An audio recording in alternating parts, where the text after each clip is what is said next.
17 years old. That's all she was. Not old enough to vote, not old enough to drink, but powerful enough to bring hospitals to a standstill and wipe out entire family savings accounts with a few keystrokes. Her name? Alyssa Grant. But in America's darkest corners of the internet, she was known only by one title: CipherGirl, the most dangerous teenage hacker in the country. Before we dive into this chilling story, let me ask you, comment below where you're watching from, and don't forget to subscribe to this channel. Your support is what keeps us going and allows us to bring you more educational, eye-opening, and true crime cyber stories like this one. Now sit back, because this is the story of a girl who shook America's cyber world to its core. In the small suburban town of Rockville, Maryland, Alyssa Grant appeared to be nothing more than a quiet, reserved high school junior. Her classmates knew her as the girl who rarely looked up from her laptop, the one who spoke softly when called on in class, and the one who never quite fit into any social circle. But late at night, in the glow of her bedroom computer screen, Alyssa transformed. Behind the alias CipherGirl, she became a phantom in the digital underworld. Her fingers flew across keyboards, her mind effortlessly weaving through lines of code and firewalls that left grown professionals scratching their heads. At first, it was innocent, or at least, Alyssa convinced herself it was. A little prank here, a minor breach there, like the time she hacked into the school's grading system to peek at test answers. She told herself she wasn't hurting anyone, but that was the moment the line blurred. And once she crossed it, there was no going back. It didn't take long for Alyssa's digital footprints to attract attention. In hidden corners of the internet, the dark web, hacker forums buzz with chatter about this mysterious American teen who cracked systems faster than veterans. She was approached by groups overseas, people who praised her brilliance, people who told her she was special. For a girl from a broken home, those words were intoxicating. Alyssa's father had left years earlier. Her mother worked double shifts and barely noticed her daughter's silent cries for attention. Online, though, she wasn't invisible. She was admired. They offered her challenges. Tiny assignments at first. Nothing big, just tasks to test her skills. She passed them all. Within weeks, she was no longer a novice hacker playing games. She was infiltrating hospital networks, manipulating bank databases, and probing government servers. Every digital door she opened came with a real-world consequence. Patients at a New York hospital missed life-saving treatments because their systems crashed for hours. A small family-owned business in Ohio watched their entire account drained overnight. Across the country, names and social security numbers appeared on black markets. And while strangers across the world cheered her on, Alyssa never saw the tears of the families who lost everything. She never heard the cries of the patients waiting for medicine that never came. At just 17, Alyssa had unintentionally set off a ripple effect of destruction. When federal servers flicker with unauthorized activity traced back to the East Coast, the FBI's Cyber Division launched an investigation. At first, they assumed they were dealing with a seasoned foreign hacker. No one expected the trail to lead to a suburban teenage girl's bedroom. Agents began piecing together fragments, malware signatures, IP hops, chat logs. Each trace led them back to the same mysterious name, CipherGirl. But catching her was another story. Alyssa was meticulous. She hid behind multiple layers of encryption, bounced her connections through international proxies, and used code so clean it baffled analysts. Still, the FBI had patience, and they knew that even the sharpest hackers eventually slipped. Meanwhile, Rockville was blissfully unaware of the storm brewing beneath its quiet surface. Teachers still graded Alyssa's essays. Classmates still ignored her in the cafeteria. To them, she was just another student trying to survive high school. But as whispers of CipherGirl began appearing in cybersecurity blogs and local news, the name started to echo louder. Who was this hacker bringing chaos to American systems? They asked. Few would believe the answer could be a teenager walking their hallways. It's important to understand Alyssa's mindset. She wasn't in it for money, at least not at first. She wasn't buying fancy clothes or flaunting wealth. What drove her deeper into the abyss was recognition. For the first time in her life, strangers respected her. They called her a prodigy, a genius. In the hacker world, she was someone. That sense of belonging was addictive. Every time her exploits were praised online, it filled a void her real life never could. But with each victory, she lost sight of the damage. It wasn't just numbers on a screen. It was lives, jobs, health, and trust. The FBI's first real lead came not from Alyssa's mistakes, but from the people she associated with online. In one forum, a hacker bragged about working with CipherGirl on a hospital breach. The Bureau zeroed in, planting undercover operatives into the group. Slowly, piece by piece, Alyssa's digital mask began to slip. One late night, investigators traced a suspicious login attempt that bypassed multiple layers of security. The trail, carefully hidden across international servers, ended in Rockville, Maryland. The FBI couldn't believe it. Their prime suspect wasn't a cartel, wasn't a terrorist cell, wasn't even an overseas syndicate. It was a girl not yet old enough to vote. Let me pause for a moment and ask you, what do you think about Alyssa's story so far? Should teenagers experimenting with hacking face the full weight of the law? Or should we look deeper into why they fall into this world in the first place? Drop your thoughts in the comment below. I'd love to hear your perspective. By spring of that year, the FBI's surveillance quietly tightened. They subpoenaed internet providers, monitored Alyssa's late-night activity, and even tracked her online conversations in real time. But Alyssa was clever, almost too clever for her own good.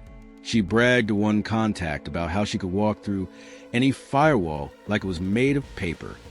That line became the Bureau's golden thread. They matched the timestamps of her boasts with ongoing breaches. Suddenly, the pattern was undeniable. The agents began preparing for an arrest. They had enough to move in, but they needed to be sure. And that meant watching her even closer, waiting for the moment she slipped. And slip she eventually did. One late evening, Alyssa attempted something so audacious it sent shockwaves through the FBI's war room. For the first time, investigators believed they could catch her red-handed. But what exactly did she attempt? And how did a 17-year-old almost bring an entire government system crashing down in a single night?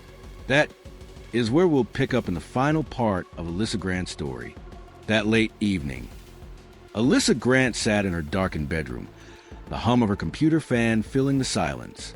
On her desk were half-empty cans of energy drink and notebooks scribbled with lines of code. To the outside world, she looked like a teenager cramming for finals. But on her glowing screen, Alyssa was attempting something that crossed every line imaginable. Her target wasn't a bank.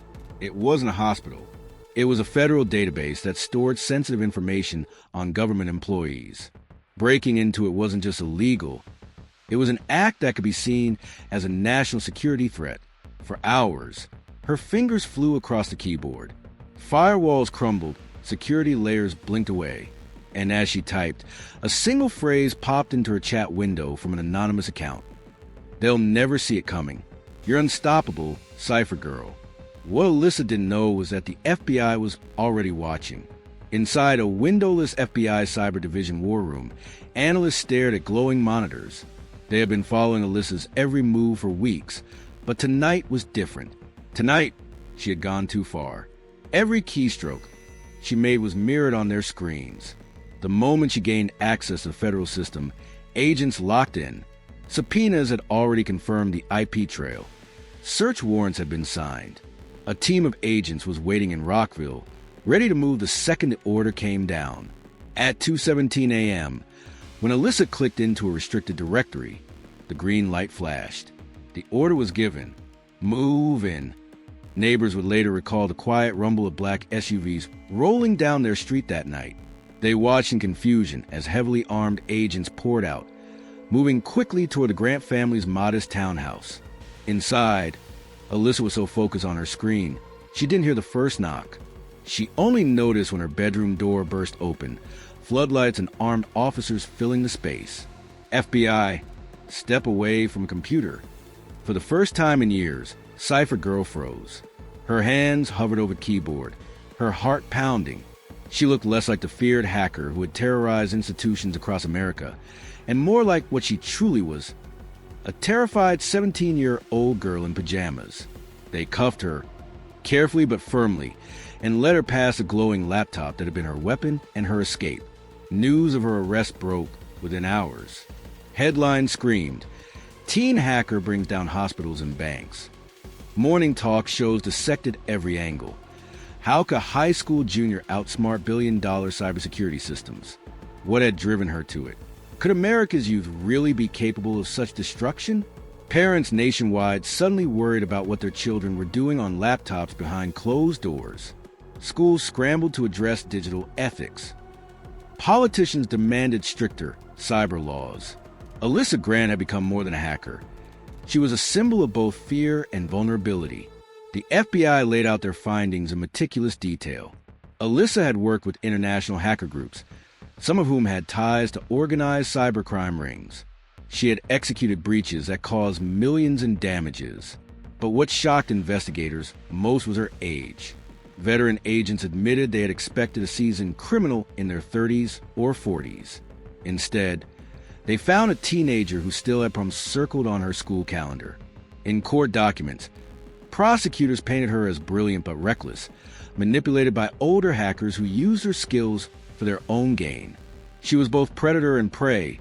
One prosecutor famously said, psychologists brought in for her defense painted a heartbreaking picture.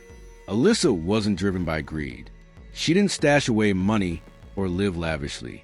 Instead, her hacking was a desperate grasp for validation. Coming from a fractured home, an absent father, an overworked mother, she found her only community online. Every compliment, your amazing message from anonymous hackers filled the void and neglect she felt at home. But those same compliments chained her deeper into crime. She wasn't evil, one psychologist said. She was lonely, and the internet gave her a stage where loneliness looked like power. Because she was 17, Alyssa's case straddled the line between juvenile and adult court. Prosecutors argued the scale of her crimes demanded adult charges. Her lawyers countered that she was still a child, manipulated by older criminals. The courtroom became a battlefield of ideology. Was Alyssa a mastermind deserving of maximum punishment? Or was she a broken teenager who needed rehabilitation? Not prison? Public opinion split. Some called her a danger who nearly brought federal systems crashing down. Others saw her as a cautionary tale of what happens when vulnerable youth fall through society's cracks. Back in Rockville, Alyssa's classmates were stunned. The girl they barely noticed in class had secretly been one of the most feared hackers in America. Some classmates felt betrayed. Others felt guilty for never paying attention to the quiet girl in the back row. Parents in town whispered about her family, about whether someone could have stopped this earlier. Her mother, blindsided by the double life her daughter led, wept outside the courthouse, telling reporters, "I thought she was just doing homework." In the end, the judge struck a balance. Alyssa was sentenced to a juvenile detention program with strict cybersecurity rehabilitation measures. She would serve until she turned 21, with close supervision and a ban on unsupervised computer use. The decision sparked debate. Some argued it was too lenient for the destruction she caused. Others believed it gave her a chance to rebuild her life while still holding her accountable. Alyssa's story wasn't just about one teenager. It became a national wake-up call. Schools across the country introduced cyber ethics courses. Parents were urged to talk to their kids about online communities. The FBI even launched outreach programs, warning youth about the dangers of being groomed by hacker groups. Experts began asking hard questions. How many other CipherGirls are out there? How many lonely teenagers are being lured into a world that promises recognition but delivers ruin? At her sentencing, Alyssa finally spoke. Her words silenced the courtroom. "I thought I was making a name for myself, but all I made was pain. I didn't see the faces behind the files I stole. I didn't hear the families crying when their accounts were emptied. I just wanted someone to notice me. And now the whole world has, and it's not the way I wanted." It was a reminder that behind every cyber attack is not just a faceless criminal, but often a human story. Sometimes, tragically, a child searching for belonging. And that brings us to the end of the story of Alyssa Grant, CipherGirl, the teenage hacker who shook America's cyber world. Thank you for staying through to the end of this chilling but important story. If this left you thinking about the hidden dangers of the internet and how vulnerable our systems and our youth can be, let us know your thoughts in the comments below. Please don't forget to like this video, drop your comments, and most importantly, subscribe to this channel, because it's your support that motivates us to keep bringing you more chilling, educational, and true crime cyber stories just like this.